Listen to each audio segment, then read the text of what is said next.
After more than 100 years in business, Hertz, one of the world's top 3 rental car companies, has gone bankrupt. In a statement, the company said, the impact of COVID-19 on travel demand was sudden and dramatic, causing an abrupt decline in the company's revenue and future bookings. Almost 2/3 of the rental car industry's business comes from airport rentals. When the pandemic caused air travel to come to a screeching halt, Hertz missed one of its debt payments. The company is heavily in debt. It created a situation where they had to liquidate, their inventory of cars very quickly, and they couldn't do that. So as a result, they were just sitting around burning cash. Shields says rivals Avis and Enterprise aren't as heavily leveraged and were quicker to sell excess inventory, which is why they have been able to avoid bankruptcy for now.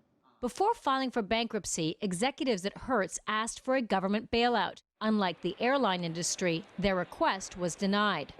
I think Hertz, unfortunately, wasn't really seen as this kind of critical cog in the larger machine of the U.S. and global economy like an airline or an automaker would be. In a controversial move, Hertz executives were awarded $16 million in retention bonuses after laying off 10,000 workers in North America. The reaction on social media was swift.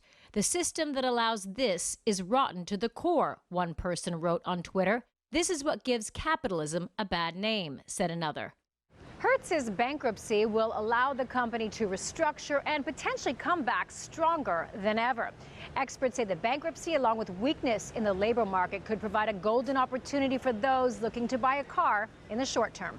I think this summer, if you're in a position to buy a car, there will be a wide range and a wide spectrum of options available on the new and used side that will be fairly attractive, if not extremely attractive deals. Karina, CGTN, New York.